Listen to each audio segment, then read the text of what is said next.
Yeah. Sometimes because we go, don't we, and people to businesses regular, and they go, "I wish I'd have known this X amount of time." It's been like we made it up yesterday or something like that.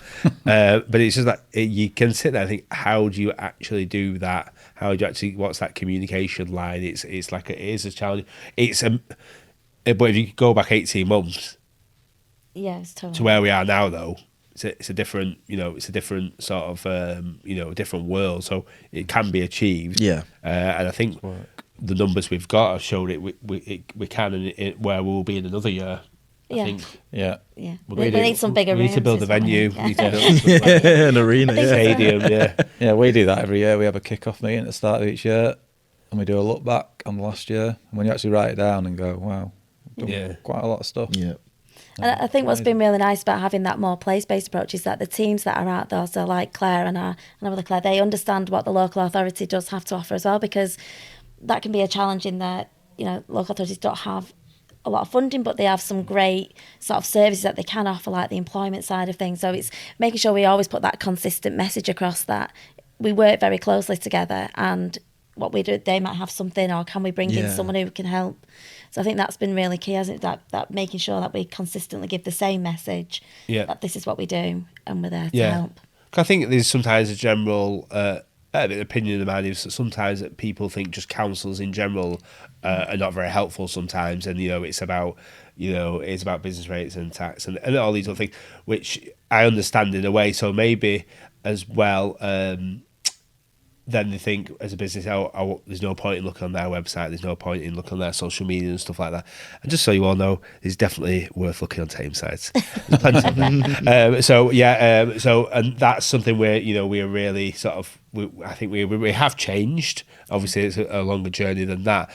So it's just saying, you can do that, and it could just be one thing, and it could be like you guys have sort of looked at. It could be many things as well.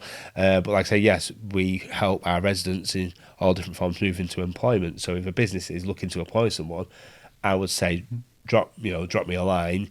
Tell me what you're looking for, and there's a possibility I'll save you some resource and a few quid and absolutely going through Indeed for hours on end, because we just look at person specific for that role, and if we've got them, we'll let you know. We might not, but like I say, we've got different sort of services to help our residents into employment, and that can benefit the business. Great. And I think that's just even like testament to what you said, and on that communication side of things, it is literally just a conversation that could open so many doors. And even with us in Red Rock, it's actually getting in front of businesses, having that conversation, understanding them, and letting them know that it's a simple solution. That's all you need, really. Especially with technology where it's ever changing, like there's a new iPhone every 6 months, even in telecoms, really.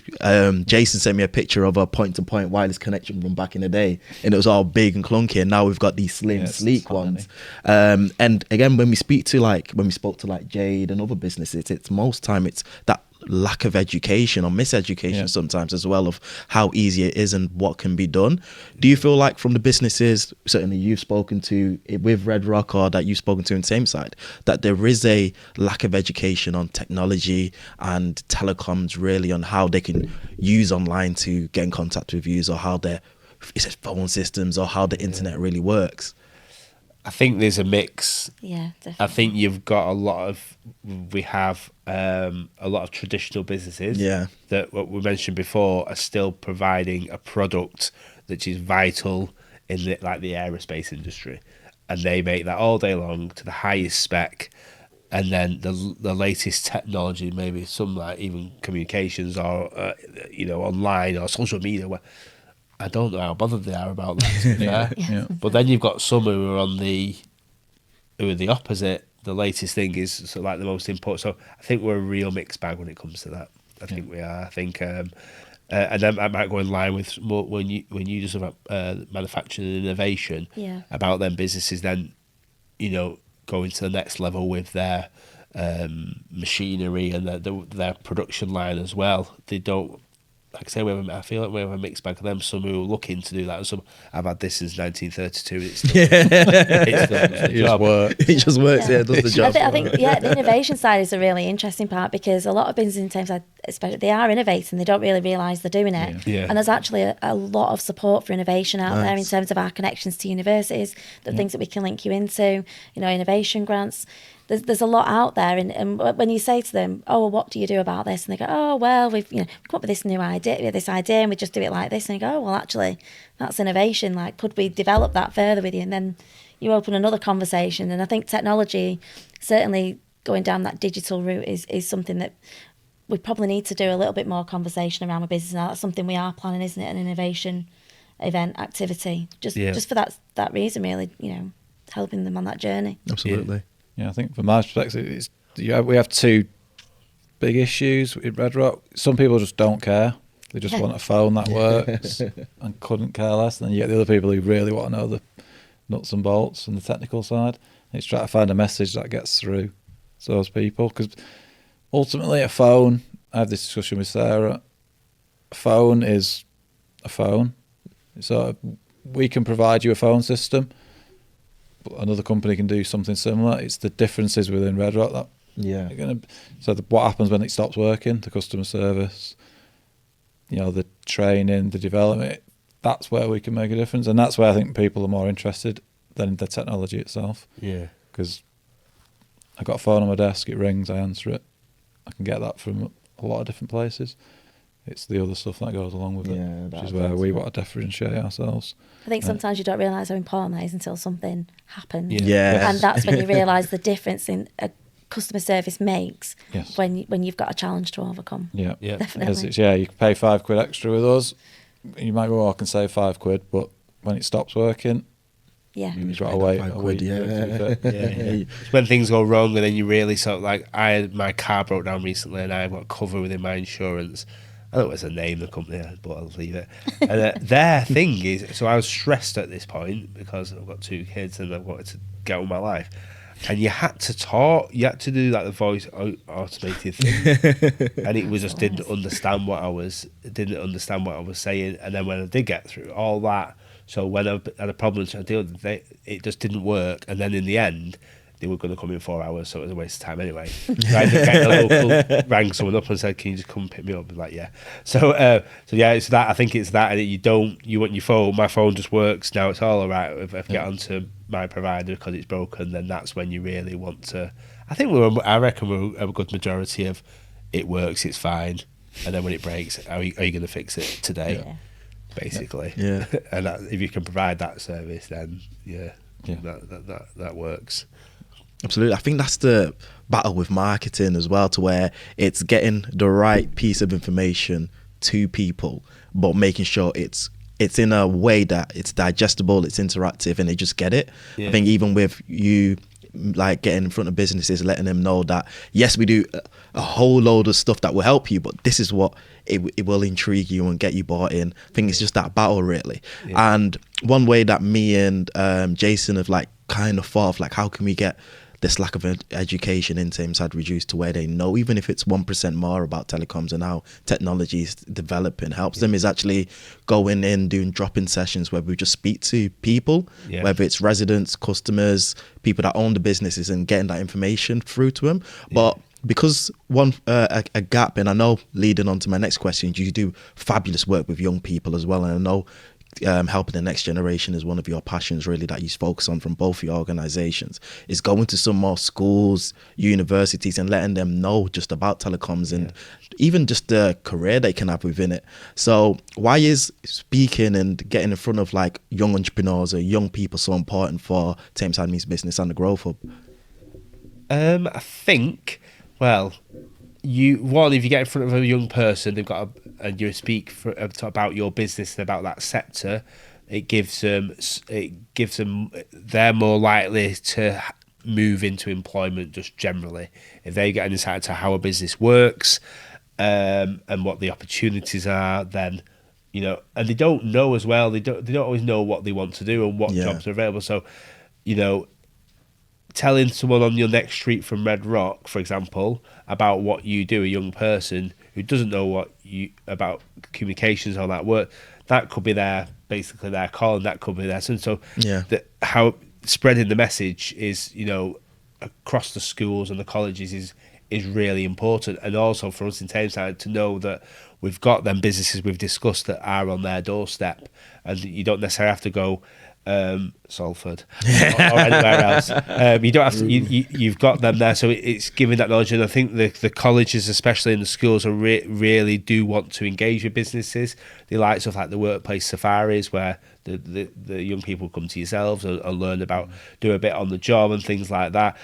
Just people to like careers talks, to sort of inspire them, and especially like we do have like a girls' school in the borough. We have special educational needs settings as well, where them young people need to sort of learn about what they can do as well. Where it wouldn't maybe traditionally come from sometimes. So it's really important, but it also one is to obviously inspire them. Yeah, absolutely. To do something and to be there, and also to know that it is achievable. It is local, and also if a young person learns about a business and then they go home and tell their parents, that helps that message. What we said before about a business that's does something amazing that no one really knows about. And I had this in Tameside, where I live in Tameside. I've driven up and down these roads, thousands of miles up and down these roads all my life, and then only in the last 18 months when I visited that unit that I've driven past 1,000 times, and now I know what they do. It's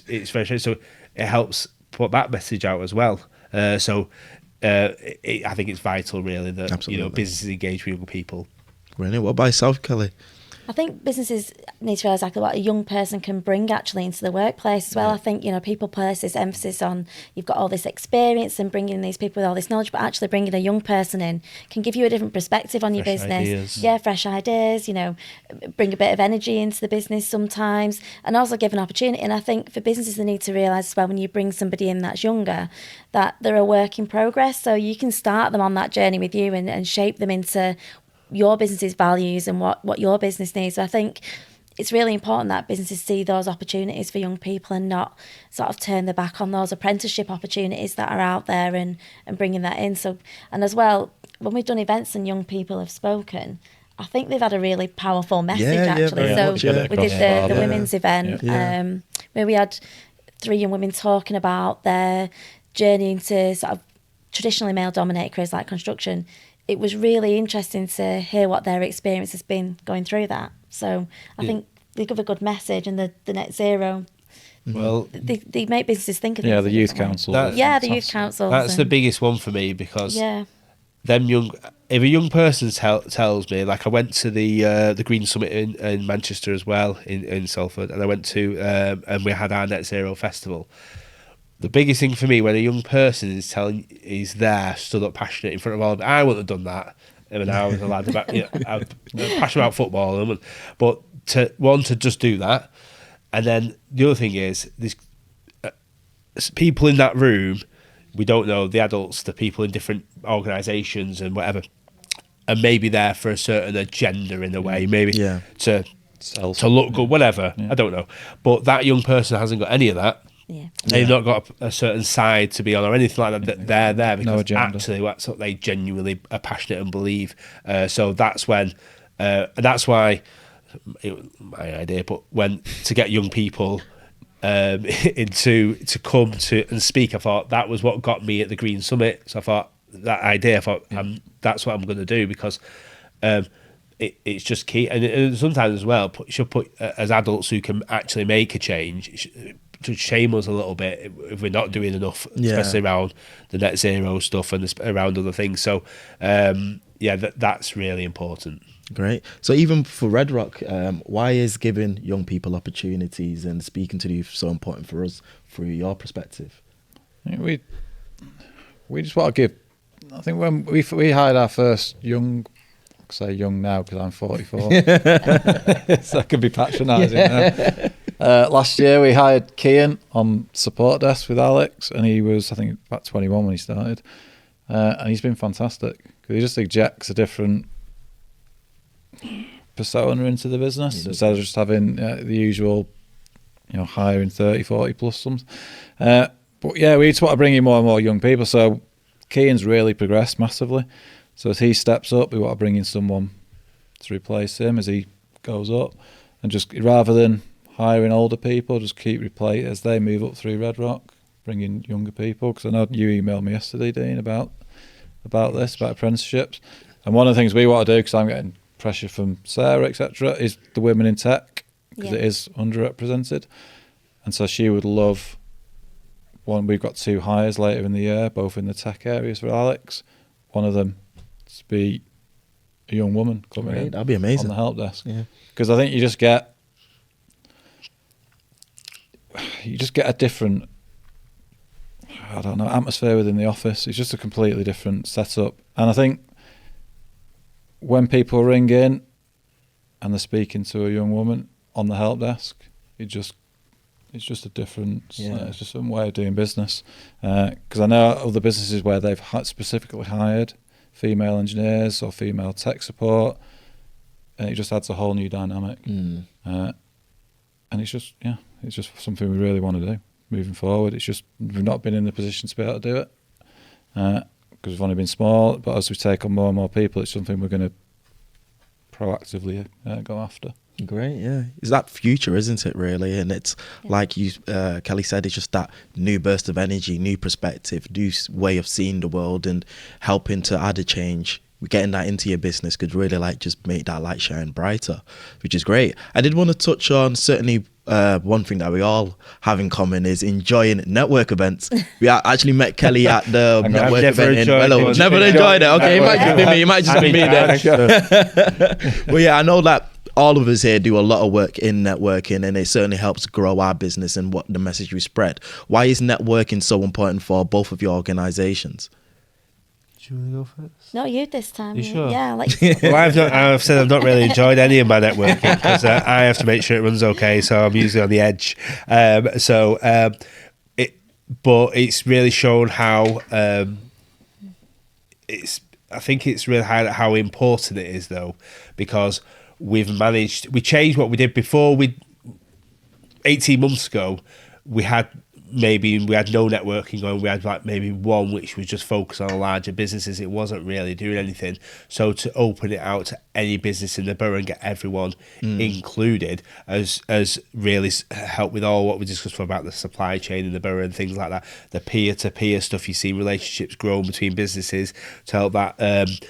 And it's brought a bit of a unity, a bit of an understanding that people can just probably ring you guys directly just to to do that, get that sort of support. So it's been really I think it's been vital, and I think also to do that and be able to get that publicised on LinkedIn and on through our comms channels and things like that has really highlighted how different the vibe is in the borough at the moment. So it's key, and then it's also key that we make sure we do like the net zero, we'll do innovation, that we do a different one where I feel like the networking side of it makes it easier to engage with. Like say the next week, you're not too sure and it's like, am I going to get hung out here because I'm not doing anything? No, just come and talk about it, because in that environment where you can talk to someone who, yes, you might be doing a lot more, who can then guide you. So I think it's a good way to sort of have, again, a relaxed approach to something that needs to be addressed, as in like the net zero. But if you've got a community doing it together, you feel safer in numbers and you're more likely to do it. So I think the networking really sort of makes that happen for me. Great. Yeah. I think for me it's real relationship building. So like you get to meet such a mix of people, but also over time that's helped me build up my network of connections. So sometimes a business might have a challenge with something and it might not be something that we do, but actually I know a business that does do that. I can't can't say for sure what they do, but I'll send you across to them. And I just think building that knowledge up of what's actually available in your local area and who you can send people on to is really important. I think putting a face to people as well, I think is what makes it more personal. So I'm guessing like yourselves, it's cutting through that message of there's a lot of noise out there, maybe there's a lot of telecom companies, but actually they'll see you and go, that's the person I know who does that, and they're a trusted face. I see them at lots of things. They're approachable and I talk to them. Absolutely. And I think that has been the most important thing about networking for me. But building a community up now in Tameside, I think people feel a part of something. Yeah. That's there. Yeah. Absolutely. For me, I remember 2 years ago, first started seeing our business coach, and we were saying what we're willing to do, what we're willing not to do. And I remember banging my fist on the table going, I will never network. It was my worst Now nightmare. here I am. Can you tell us about your speaking part of the last Tameside business event Yes, then, absolutely. Yeah. after that sort of initial stance? Yeah, it's just changed. You sort of realise you just got to do it as a business owner. You just got to suck it up and get on with it. But then you just start to enjoy it, and you build up the networks, and then you get to the next level where you're asked to speak at an event, and it's like, yeah, okay, with gritted teeth. Yeah. But it's huge, and because it gives you that direct access to people, and it starts to build your reputation, and they start to trust you, and then the more but you've got to do it consistently, time again. It's not just, you can't just rock up to one event and do it and then sit back. But yeah, it's not my natural environment at all. I don't know if it ever will be. It just isn't. I don't think it's just not who I am. But I love going to, and when you do the speaking, or you feel great after it, and you think, I've achieved something. It's a comfort zone. I've survived. But it's just something I think you've just got to do as a business. It's huge. Absolutely. The networking, I think, best advice is just for any new business or for anyone going into the sort of role I do, is just to start the networking as soon as possible, because it's by far the biggest thing. Absolutely.